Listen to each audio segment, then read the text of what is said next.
Today we've got questions on Justin Trudeau, primitive Christianity, sin eaters, and Charles gives us a historical sketch of capitalism.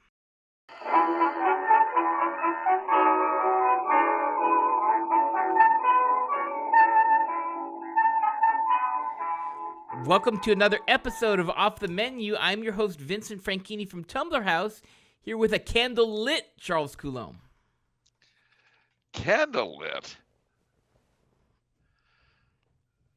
Yeah, you're... Candlelit? Yeah. This is electric light. Do I look like I'm surrounded by candles? No. Do I look like I'm having some sort of weird pre-Candlemas service in my home? I don't think so, no. So in what sense am I candlelit? Well, I don't know. Candlemas is coming up, and you were lit last night. All right. Can't argue with that. I had to commute between two different burn suppers. And unfortunately, ladies and gentlemen, in all the hubbub, although I made many toasts and, as requested, recited poetry and sang songs in honor of Robert Burns, somehow I never got around to actually eating anything. I had no haggis, although they both had it. I had nothing else, so they both had a lot of food because I had to get rushing to the next one and then come rushing back and then rush back. You get the picture. So I never actually got served a plate. I did have a bowl of Scottish broth, but there wasn't anything in it except the broth. So it was slim pickings for me last night in the food department, but not as you have lit. That is really sad. Talking about mid-century lingo. Nobody says lit anymore.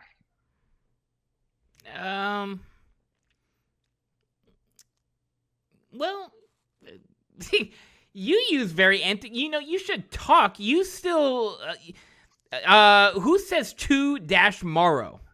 Who does that? Tell me about that in your writing. Who? Let me ask you this, Charles. Who spells jail G-A-O-L? Not joking around on that one. He literally spells it that way.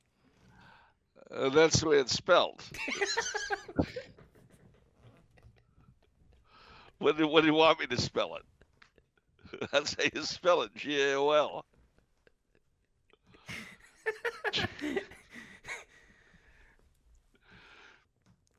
Yeah. You know, tomorrow is spelled T-O-hyphen-M-O-R-R-O-W. Same for today. And tonight. Today, tonight, tomorrow. There's a hyphen in all three. We don't do that anymore. Who's we, white man? America. Oh, I see. So basically, you're not speaking English. We are speaking the King's English. Not no king I know about. Maybe King Lee. So you're speaking English as it was meant to be spoken. Is that what you're saying? Yeah, it's spelled as it's meant to be spelled. Yeah. Well, why did it get changed? Dum-dums. I feel like there's no justification for spelling jail G-A-O-L. Yeah, there is. It's a soft G. It's actually as it sounds. But that would be that's so incredibly idiomatic. I mean, what's another English word that starts with G-A or that has G-A and the G sounds like that? Gargoyle. No. Chud? I feel like if it was spelled Giaol, maybe somehow, because at least that's consistent. But Gaol, it looks like it honestly looks like a typo for gold. How about Germany? That there's no just What do you have against the Germans? a lot.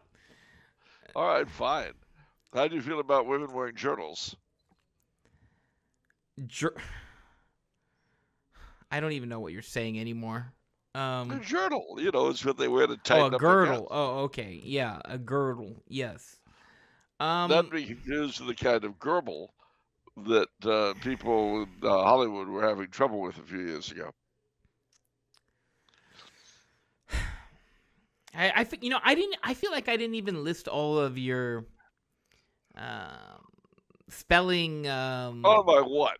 Oh my what? I don't know if I antiquated spellings, antiquated writing style.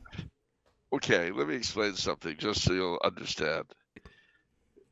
What you consider proper writing, proper spelling was initially cooked up, literally cooked up, by a man named Noah Webster. And Noah Webster did it on purpose to make it more difficult to read pre-revolutionary writings. It was the same idea behind changing the Russian and Chinese alphabets after their revolutions, or moving Turkish from the Arabic to the Latin alphabet after their revolution. It was to make it harder to read stuff from the old regime. So you know what? I don't care. Is what you said, is that what it says on Wikipedia? I have no idea. Let's find out. Source of all truth. Yeah, source of all truth. Except when it comes to traditional monarchy. Oh, except when it comes to your stuff. Oh, okay. When you can't take the truth and they have to remove it. Oh, okay. I feel like Mr. Webster changed it so that America could stand out, and American exceptionalism can really shine forth. Oh boy. Okay, let's go to Noah Webster.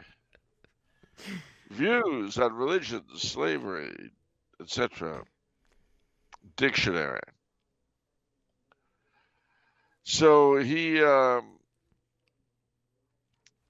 his goal was to standardize American English. Well, he did say his last words were, "I'm entirely submissive to the will of God." Well, you can't really fight with that, can you? Listen to this. His work was poorly received. Culturally conservative Federalists denounced the work as radical, too inclusive in its lexicon, and even bordering on vulgar. While their opponents, the Republicans, attacked the man, labeling him mad for such an undertaking. Yeah, okay, I feel much better. I feel good. Yeah. Well, who are these people who attacked him? So you're mainstream for that day and age. You're going with the flow in terms of what everyone's saying. Maybe Webster was ahead of his time. Maybe he carved the path for all of us. No, I'm standing with Edgar Allan Poe. I'm standing with Washington Irving. I'm standing with Nathaniel Hawthorne. Who? All right. Nathaniel Hawthorne. The Scarlet Letter, The House of the Seven Gables, The Marble Fawn, His Daughter is Up for Sainthood.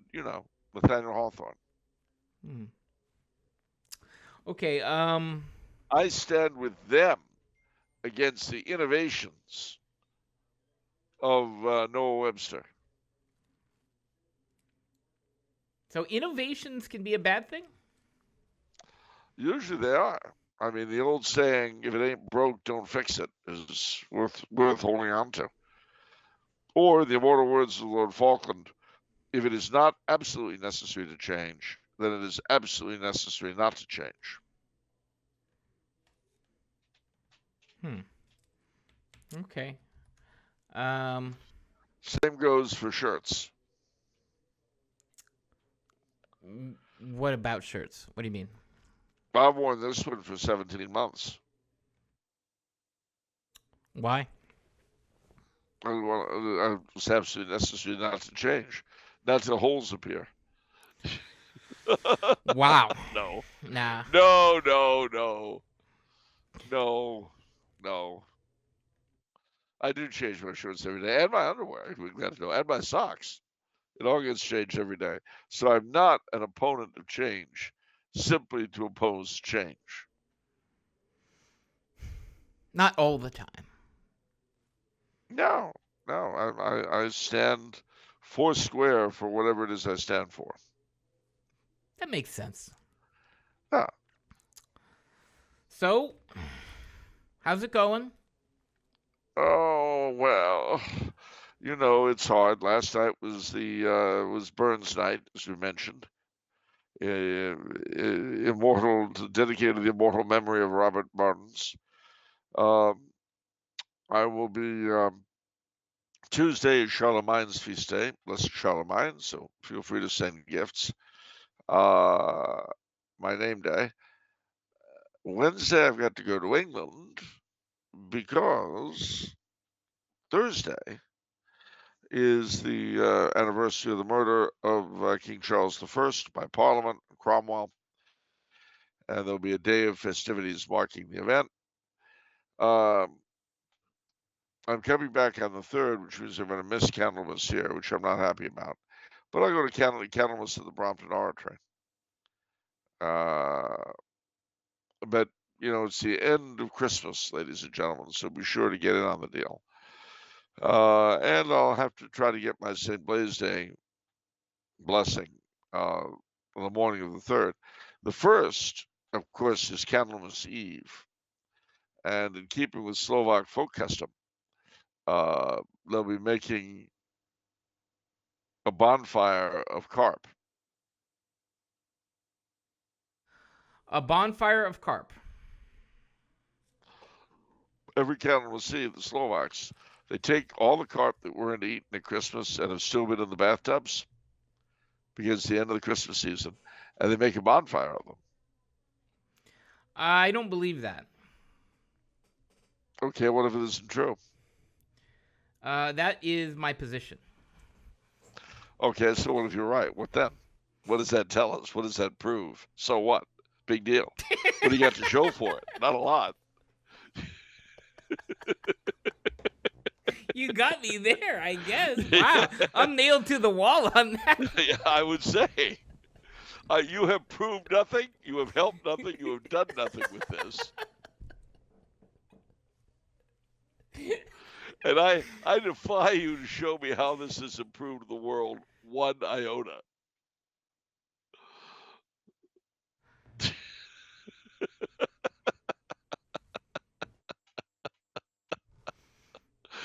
All right, fine. It's not true. I concede the point. But what is true is that Candlemas Eve is one of those wonderful bonfire nights, the cross-quarter days.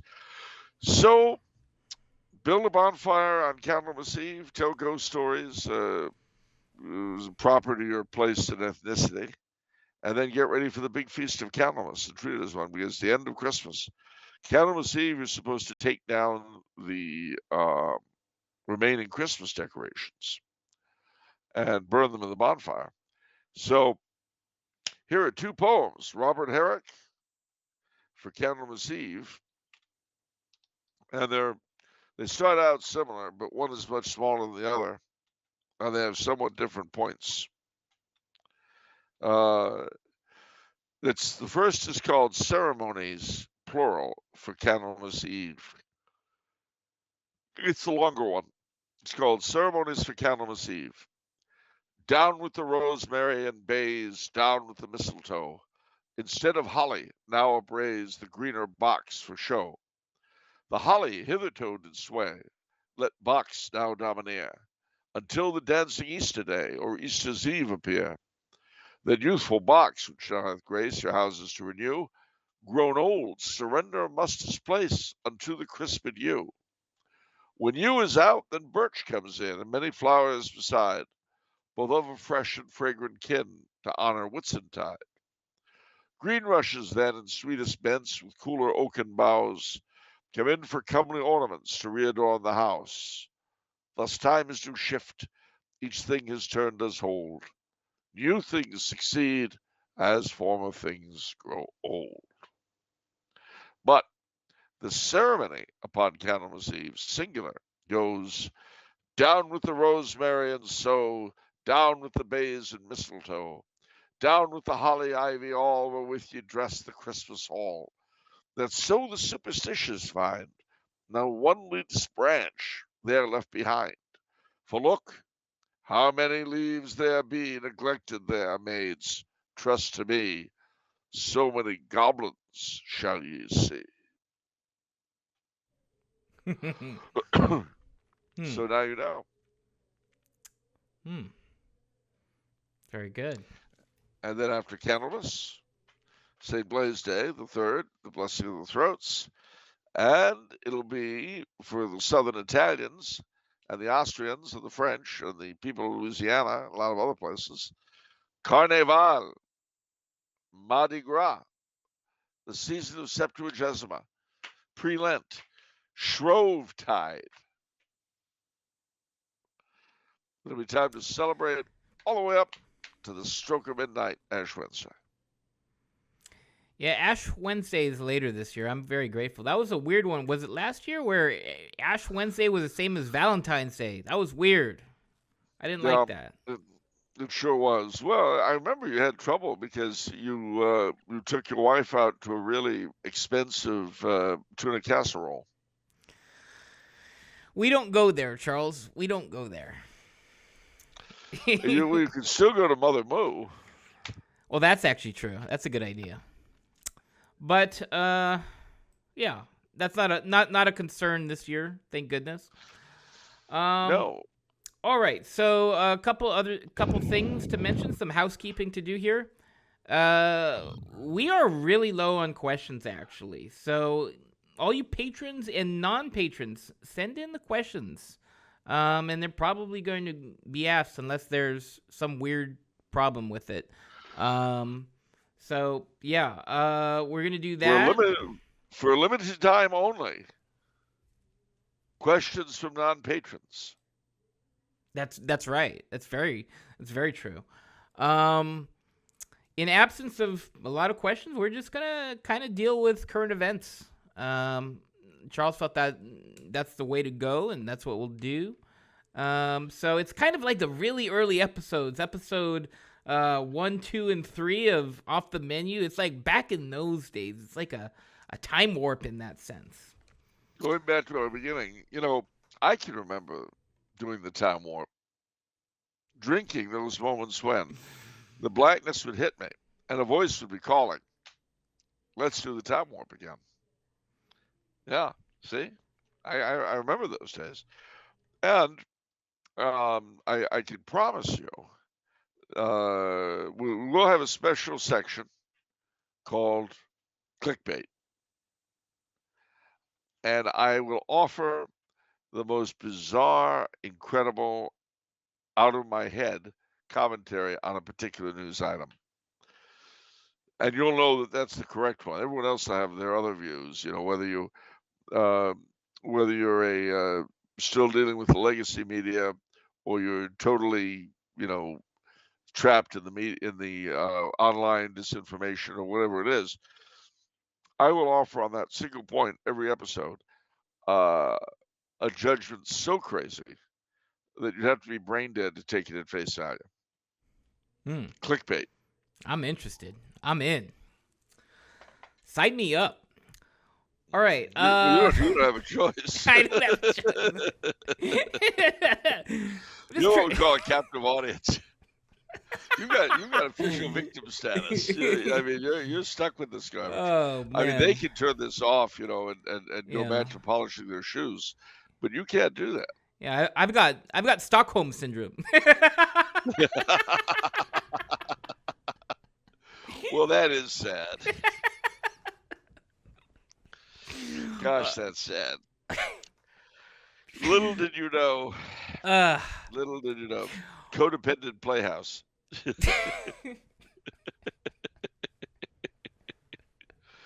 By the way, I feel the need to express 3 sentiments right now. Okay. With everything that's going on, I think that our viewers need guidance, need assistance, and I'm willing to give it to them.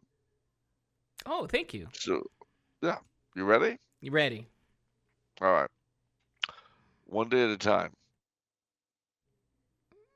Oh, is this the thing I have to repeat what you say? No. Oh, okay. One day at a time. Accept it. Okay. Easy does it. Let go. Let God. Now, don't you feel better? I feel great. That's awesome. Now, what you might do now, having said this, is take a deep breath. Okay, let it settle. Let it out. Now let it settle. Okay, now, just for this moment, feel everything around you. The socks on your feet, the desk underneath your hands. Just be aware. You don't have to open your eyes. Just be aware of the room you're in, of everything that's in it. And try to be in the moment, in the now. Oh, there you go. Don't you feel better? I feel connected. I feel present. Grounded. Present in the moment. Yes, grounded. Centered. Isn't that great? I feel, yeah. Wow, that was easy. See, in 1 minute, I could give you what some people charge $200 an hour for. Your largesse knows no bounds. Except those of sanity. All right. All right. Well, I suppose we should do the few remaining questions. Yes. Oh, actually, well, before we do a couple questions, I guess let's check in on Biden and Trump. Obviously we have a new president now. Yeah. Trump is doing a lot. He is doing so much. He is everywhere. I actually quite enjoyed, to be honest. Was it yesterday or the day before? He's over here in L.A. and he's sticking it to the mayor, which was really cool. It was really amazing. He's like, these people whose houses have burned down, they can't even go back to their houses. And in order to take care of everything, to dispose of everything, they need this permit. This permit's going to take 16 months. Let them just take care of it. You have emergency powers, Mayor. Like, do stuff. Well, she could go back to Ghana. But in any case, it felt great. I mean, I do especially appreciate that from Trump. I know he's not in your good graces, but well, I wouldn't go that far. I mean, I thought I really respected the way he boogied the night away with the village people. Okay, well, we'll get to that. No, I listen. He's a patron of the arts, and the village people represent, in a certain sense, the apex of the American experiment, and he's in on that. I think it's great. So, what's the American experiment again? And how are the village people the apex? Can you let's map that out. Okay. Well, no, let's not. When you're speaking in platitudes, okay, the platitudes are intended to be accepted, not questioned. You understand what I'm saying? I do understand what you're saying. Okay, so just accept. Yes. Okay, I accept. There we go. Yeah. All right. So there's a lot of executive orders. It was kind of actually really enjoyable to see all the orders listed on X. What's your take on what are your takeaways from the beginning of the Trump presidency in general, whether it's trivial or substantial. Well, no, I wouldn't say it's trivial. I mean, if you remember when Biden came in, he did the same thing. You know, he went through a flurry of executive orders to try to undo everything the Trumpster had done. Well, now the Trumpster is doing the same thing. I have to say, special mention to in one of the executive orders, as you say that reminds me of the one that worried me the most. It was the 80,000 IRS people that were hired. Remember that? Undid that. He said we're either terminating them or we're having them work somewhere else, maybe the border. Yeah. Hello, I'm Simon Poindexter, Internal Revenue INS instead of IRS? Oh, I didn't sign on for that. Yeah. Here's the gun, Mr. Poindexter. Get ready. The coyotes are coming. No, you know, I have no doubt he'll do a good deal of useful things in the immediate. It's the long term I wonder about. But I mean, we won't know until we know. And for me, I guess the last thing I'll say, it's just so refreshing when you see common sense being wielded. You know, it's like, fine. Well, I mean, if you go in for that kind of thing, sure. Yeah, if you go in for that kind of thing. A quick mention to Biden, kind of one of the news items. So I don't know how this would be public too. Maybe you could express that. But so he joined the Masons. Oh, Biden. Did he? That was a big item. This was like a big item, at least in I guess using X as a news source. People were talking about this. There's a picture there with what looked to be some pretty high-ranking officials. Well, let's see. Did Biden join the Freemasons? Oh, he joined Prince Hall. Oh, my stars. See, that's great. That's both joining the Masons and virtue signaling because it's black Freemasonry. See, blacks could not join the regular Masons, so they had Prince Hall, and that's what he's got into. It's like my being a Knight of Peter Claver, except that the Knights of Peter Claver are a thoroughly reputable Catholic organization, and not President Biden selling his soul. I mean, that's just a breathtaking virtue stunt, and you know, of course, it may not be he knew what he was doing anyway. When you're senile, you don't know. Yeah, let's hope it's that. Okay. All right. With that, let's jump into the questions. But kind of first question's another news item, a fun one. Anita says, "Happy New Year, gentlemen. I enjoyed Charles's answer to my question about the termite premier of Quebec. Yeah, so much that I have to follow it up with another question about Canada.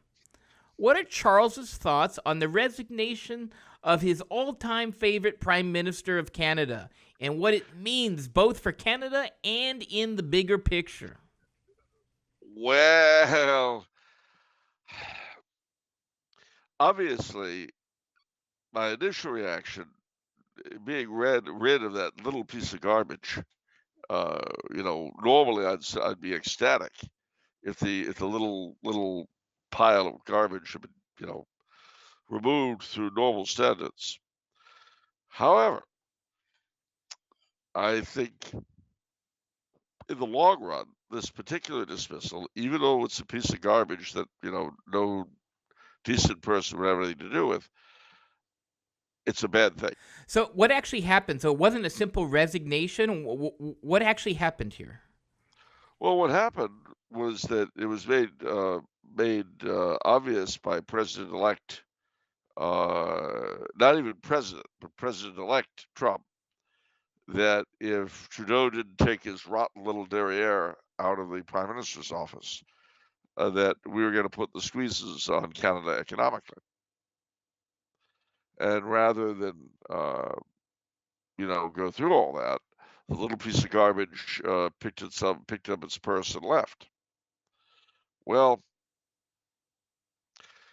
all sorts of people rejoiced on both sides of the border. And again, I certainly share everyone's glee at the little thing being gone. But there's a wrong way and a right way to do things. And being dismissed by the President-elect of the United States sets a terrible, terrible precedent. Because, as I told several Canadian friends, what if in future years we've got Diefenbaker 2 and President Harris doesn't like him? Well, same. So it points out a fact, which is that neither Britain, Canada, Australia, or New Zealand can survive in the long run independently from their neighbors. The only way they can survive is, you guessed it, CANZUK.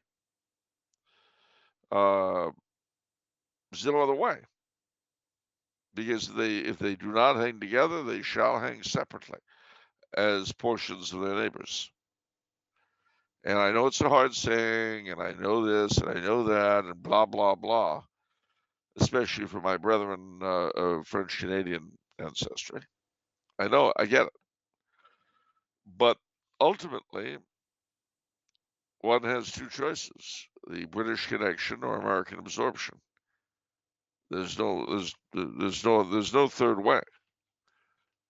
Because if Quebec became independent tomorrow, the day after that, Anglo-Canada would become part of the United States, and the day after that, Quebec would become part of the United States after everyone is sufficiently anglicized. So,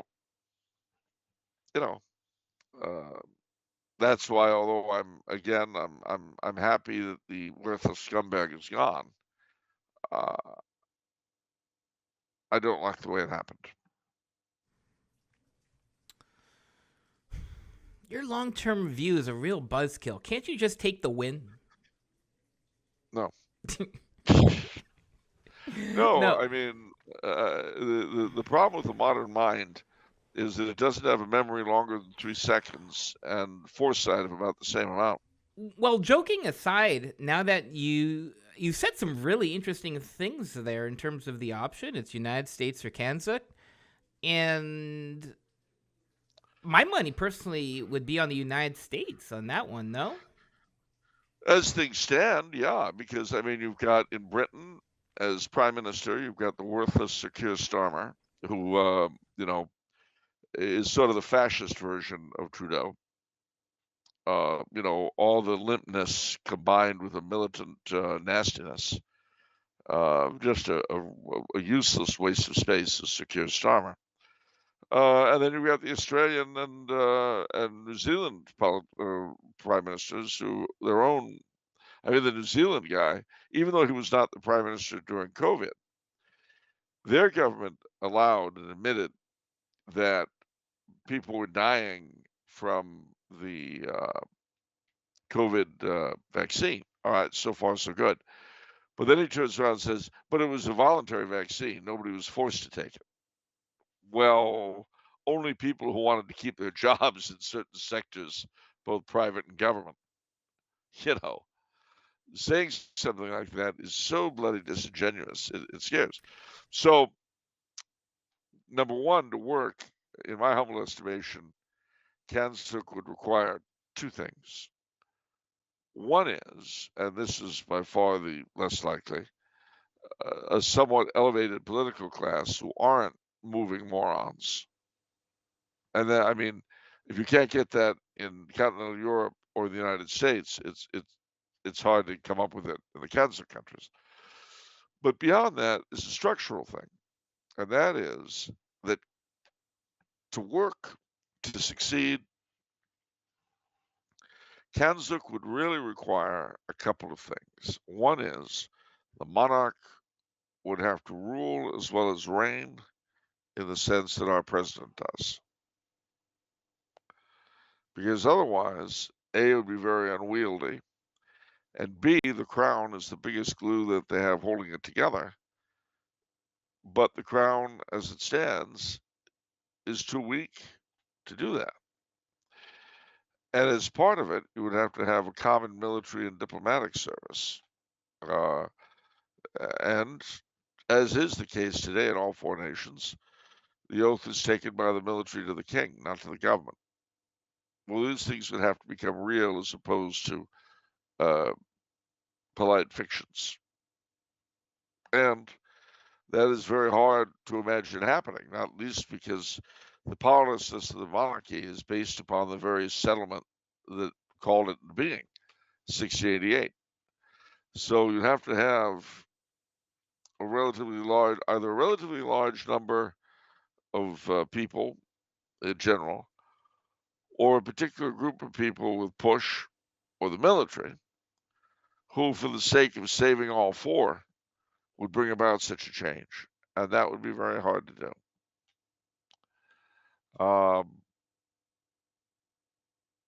but not impossible. And of course, the other thing too is that having said that about the military and the monarchy and the foreign department, you would definitely need subsidiarity in terms of the various divisions of the realm. But basically, this is a riff on what was called Imperial Federation back before 1950. And that saw the major dominions forming part of an equal whole with Britain and an imperial parliament to represent them all. And you probably would need that as well. And you need, I mean, there's a lot that would be required to make it work. For instance, there is in each of the Commonwealth countries a ban on the king making noblemen, making lords. And of course, as you know, the worthless Sakir is about to get rid of the last of the hereditary lords and so on and so forth. Well, the whole honor system, peers, baronets, and knighthoods, really need to be in the hands of the king. Because in each of these countries, they're used today, most of them, not all, but most are in the hands of the government. The king presents them on behalf of the government, as it were. But it's really the government who make a Knight of the Bath or or something like that. The king simply gives it out. The garter, the thistle, those orders are his, but the rest of them aren't. Well, every few years you have a honors for sale scandal in one or more of the four countries, where it turns out, don't be shocked, politicians are taking bribes in order to give people knighthoods or titles. Oh no, how could this be? I don't understand. And people jump up and down, oh, my pearls, my pearls. Uh, when it's endemic to the system. You know, that's like saying, do you know that ward bosses sometimes take kickbacks? Used car salesmen occasionally lie about the cars they're trying to sell.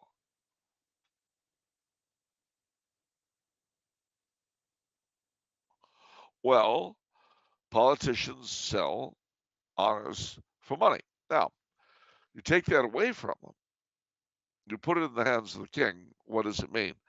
It means that the king can create a group of people who are loyal to himself and to the quadripartite monarchy. They have to come up with some better name than that. As opposed to the politicians of any of those countries. And these would be people, military men, well-to-do, and philanthropists and community helpers who are quality people, but they would be beyond the political realm. Now, when I mention this to people, occasionally someone will say to me, well, how do you expect the politicians to reward their supporters? Don't you ever worry about that. Don't you ever worry about that. Politicians will always find a way to reward their supporters. It's okay. And vice versa. The supporters always find a way to reward their politicians. You know the old joke, you may not enter the U.S. Senate a millionaire, but you'll leave one. So I think that the ultimate survival of the four countries as independent entities is based upon CANZUK. The problem I see, though, is that to bring about a successful CANZUK would require the political class abdicating some of its power, which they will not be keen on doing.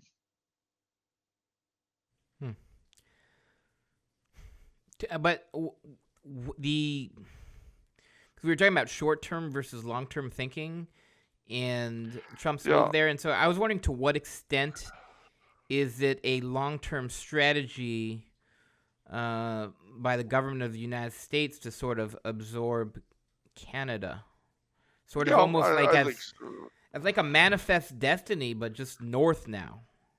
Well, I think the idea is that they want to see North America as a single block. I mean, hence the noises about Greenland. Right, exactly. And of course, now he's also making noises about the Panama Canal. And to be fair, I think that that's a bit more legitimate than going after Greenland, which, after all, has been Danish since the 1720s. And managed, despite our occupying it, to keep the Nazis out in World War II. Denmark was occupied by the Nazis. And so the British and then the Americans occupied Greenland and Iceland, which were Danish then, and the Faroe Islands, to keep them out of Nazi hands. The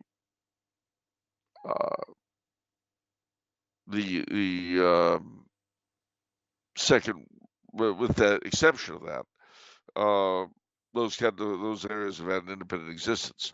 The Panama Canal is a different kettle of wax. And the reason is that the very existence of the country of Panama was an American thing. Basically, Panama was part of Colombia. And we attempted to get the Colombians to allow us to build a canal. They wouldn't do it. So we basically fomented a revolution, which brought Panama its independence in 1903, of course, on the proviso that we get our canal. Well, building the canal first required our entirely extirpating yellow fever, which we did. And then it was a marvel of engineering, building that thing. And for a long time, the area on both sides, the Panama Canal Zone, until Jimmy Carter, it was American territory. It was sovereign American territory. I would say I feel a bit different about that, because even the country of Panama exists simply because we built it. We made it. Would I like to see the Panama Canal back in American hands? Yeah. Do I think strong-arming Panama is the best way to do it? Probably not. But I'm not president of the United States. And this is an area where I'm afraid I'll have to make up his own mind without my help. Since we're down there now, what do you think about making the U.S. Department of Interior makes the Gulf of Mexico into the Gulf of America? I think it's stupid. Well, I don't understand that. Who's in charge of naming an ocean? Like, who has the authority to do that? Like, how does that happen? And it's the Department of Interior by the United States? It makes no sense to me. Okay, well, I'm glad it's not just me, because I didn't understand how you could just simply do that. Well, you can't. Now, mind you, I was happy he returned Mount McKinley's name to it, but that's within his purview. Yes, yeah. But the Gulf of Mexico, I mean, why not? Why don't we rename the Atlantic, Washington Ocean? I know. That's what that was my question. Seems a little bit more involved. Yeah, I just think he's being silly, but that's me. Okay. All right. One more item in the news. Maybe you'd want to touch base on. It's Bishop Williamson, who is not doing so hot. I'm hearing. I thought he had passed, the way people on X were saying, but apparently you're saying he hasn't. He has not. Not yet. Theo Howard. Theo Howard saw him, and at least a little while ago, he was sort of holding his own. He was responding to people. Bear in mind, he had a brain hemorrhage, so it's hard to know, even if he survives, it's hard to know how much of him we're going to get back. So I will just say in the here and now, because if he does die, people will be coming out with all sorts of comments and all that, and I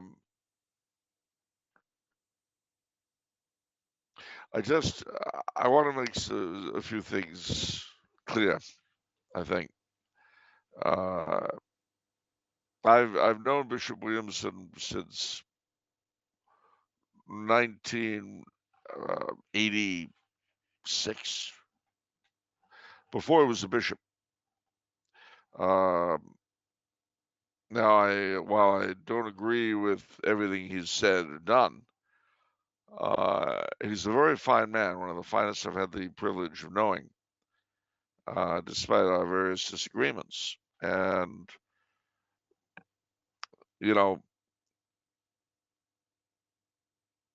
I'm certainly not happy with the way his career's gone, but I can tell you that he's always tried to do what he believed to be true. And in a church where everyone is on about one's feelings and subjective things, he should get the same benefit of the doubt that everyone else gets. Okay. And I'll never say I know not the man. Okay. Okay. Brian says, "Dear Charles, I have recently heard of the sin eater, a person who ate food prepared by a deceased person's family to take on the sins of the deceased. How common was this practice?" Well, firstly, it arose in Wales and certain other places after the Reformation, because there was no more confession, no more absolution. Now, its roots, different people say different things. Certainly, in Celtic cultures, eating had a very specific and almost magical component. The couple eating their wedding breakfast together was more than just the wedding breakfast. It was their sort of eating their unity. Serving on All Souls night or on Halloween, serving food at the graves of the deceased, the same kind of thing. So one can see, all right, one can see the sort of folk belief kind of thing. All right, we're not allowed to have absolution anymore. How do we get rid of sin? Well, sin eating makes a lot of sense under those circumstances in a way. But again, in a sort of folkish way. Now, how common was it? The answer is I have no idea. I mean, you read accounts of it, and you read novels and so forth based upon it, but it's hard to know. What geographic regions did it occur in? I mean, everywhere where the Protestant Revolution happened? No. Wales in particular, And then I think there was some of it in the Appalachians, but okay. let's see, city there. The Yeah, Scotland, Ireland, Wales, English counties bordering Wales, and Welsh culture.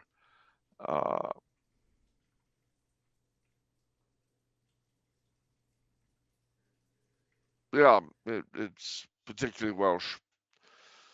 So there you go. Right. John says, what is Protestant obsession with having a so-called pure or primitive Christianity? What's that all about? Well, again, it's partly an unconscious thing. For Protestantism to kind of work, history has to be rejected. How's that? Well, you have to say that if you're going to say Martin Luther knew better than anyone else, and he knew better than the church fathers, that doesn't work historically. It just doesn't. So you've got to basically reject everything the church became and claim that it was only its own, because thanks to the church fathers and a lot of other witnesses, we know that the church, up until the very first days, was recognizably the Catholic Church. Now, I don't want to be Catholic. So what do I do? Well, I reject everything that came after, and now I have to select a date. And then I do. I can say the real church was simply small, humble congregations of believers after what we see in the gospel. But you see, even there, you've got to kind of pick and choose carefully what you see in the gospel. You know, you've got to decide what bishop means. You've got to decide a lot of things like that. You've got to decide what communion is, because it exists in the gospel. And when Paul says, "He who eats and drinks unworthily drinks damnation to himself," how could that be a pure symbol?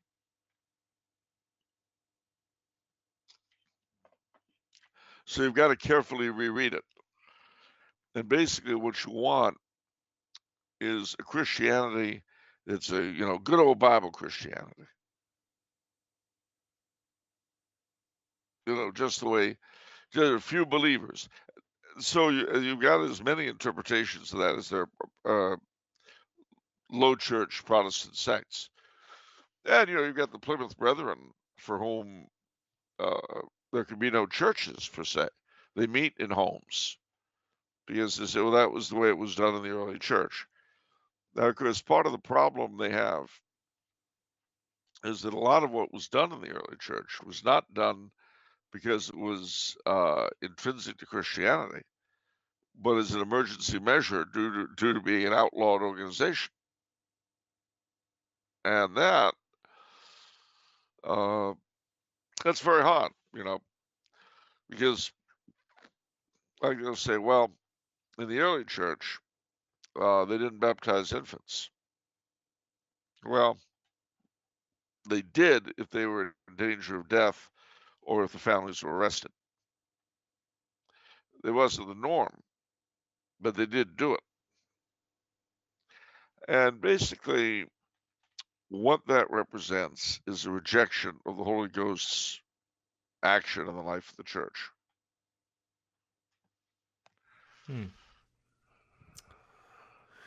Okay. Could Mr. Coulombe give us a historical sketch of capitalism? Charles? Yes, he could. That's a big one.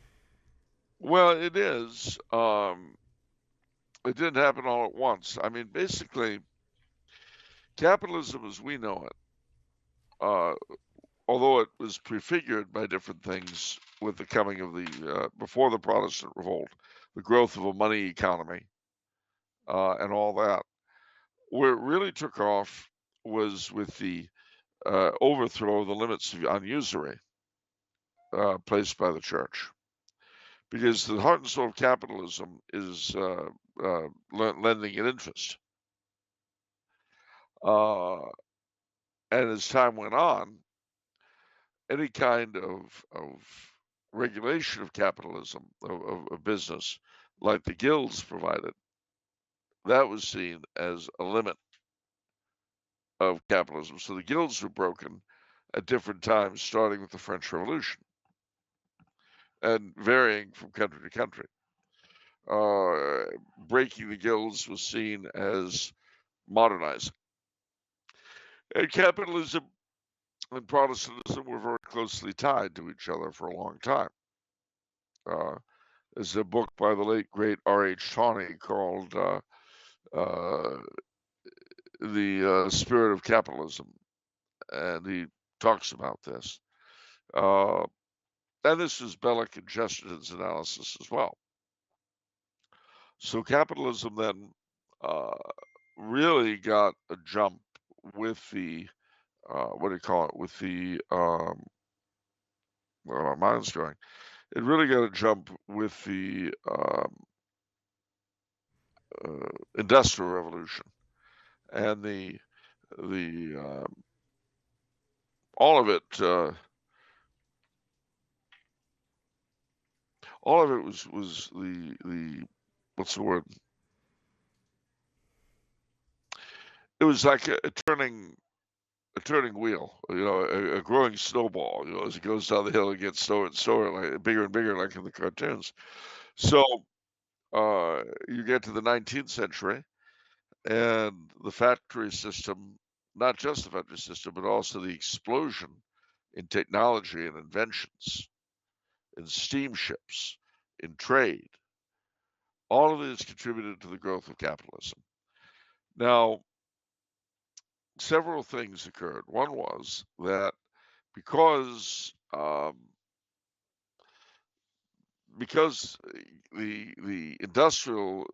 agricultural areas could not compete with industrial areas in terms of income, so they lost a lot of their surplus population to the big cities, who in turn would become the urban proletariat. Now, these people, having come from elsewhere, had no real connection to where they were, and often lost the tie of church and family that they had had. Plus, the conditions they lived in were miserable. And that caused a lot of resentment, especially because the owners of the factories, etc., lived so well and so ostentatiously. And from that came initially the rise of socialism and Marxism. And then in response to those, Catholic social teaching and distributism and corporatism and all that, both of which wanted to try to find a way to resettle the proletariat into society as an integral part, as opposed to having them these essential but dangerous outsiders. So governments adopted various elements of socialism in different ways, pensions, things like that, which had not been endemic. Now, one of the things about both capitalism and socialism is that neither needed to justify themselves in other than economic terms. Let's say they make money for somebody. Capitalism, they make, the rich get rich, the poor get poorer. Marxism, the rich get killed and the poor get richer. That's the idea. But they could justify themselves purely in this worldly economic terms. The other things I mentioned, the Catholic social teaching, distributism, and all the rest of it, that required religion to make sense. The idea that man did not live for the economy, but rather the economy was for man to help facilitate his development. But several things as the 19th, 20th centuries wound on also continue to happen. One is that capitalism began to turn into monopoly capitalism, wherein big companies got bigger and bigger and bigger and chased out smaller ones until you had monopolies. And the reaction of government was to either fight this or ally with it. And that brings us down to our own day, where governments attempt to basically the major capitalists attempt to dominate government, and government attempts to dominate the major capital. Who's the most successful? That varies from place to place. I feel like the government has kind of stopped fighting. Well, it's hard to tell because so many of the same people are in the same place. You know, to put this another way, in the medieval state, it was often kind of tough to figure where religion, where the church laid off and the state began. Now it's that way between the great owners and the state.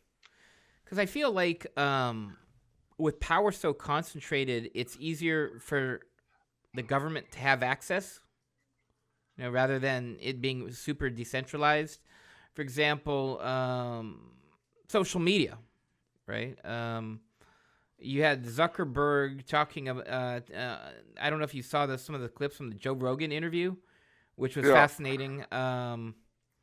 Where Zuckerberg is basically saying, "Hey, the government is making me do this fact check stuff. Now that Biden's government is out, we're getting rid of it." And Joe Rogan had this brilliant thing. He's like, "Dude, you've been lying to us this whole time, and now you're really going to tell us that you're one of the good guys?" And he just laughs in his face. I thought that was a great moment. Rogan laughed at Zuckerberg, or Zuckerberg laughed at Rogan? Rogan laughed at Zuckerberg. Like really? Are you really peddling this, or are you simply adapting to the new administration? You see? I know what I would bet. You know what I mean? Like, have you really changed? Are you really gone from, the guy with the black hat to the guy with the white hat? Is that really you? Yes. I do believe because I say so. So, to me, the government likes that because it's really easy to manipulate and have access, and you have this centralized power. To be honest. Girl. So we're already seeing that. I mean, Elon Musk is a huge part of this, and obviously he's the owner of X, and Facebook's adapting. Facebook Meta also owns Instagram. So, but at the same time, Musk goes into the government, and is the Department of Government Doge, government efficiency. Yeah, that's it. You see, this is the problem. State capitalism, as I say, the major companies take the place of the church, and you can't really tell where the one starts and the other lets off. That's embarrassingly true. Well, it's the way it is. The business of America is business. FDR? Calvin Coolidge. Calvin Coolidge. I'm sorry. I was okay. Although my dad taught me that line, he said every bordello has the same motto. All right. That's gonna do it for this episode. What? I'm sorry, Charles. We're out of time. Really? You can have any final thoughts? You have your podium here. Yeah. Number one, I have to say, as I said before, I want to congratulate Mr. Trump on his brilliant dance performance with the Village People. uh, I think it gives us all hope for a more colorful future. Yeah, clearly, yes, colorful. That's important. Yep. Yeah. Well, I mean, you know, I no, I mean, we'll just see what happens. I Just all I let can let ask go and let God. You know, is right. exactly We're going full circle here, right? All the one things day you at a said. time. Now it's your turn to rub this in my face. One day at a time. Easy does it. Yeah. May the circle be unbroken by and by, Lord, by and by. There's a better world a-comin' in the sky, Lord, in the sky. All right. What is it if it's Monday? Off the menu. What about the soul you save? It may well be your own. See you next time, everyone. Ciao, ciao.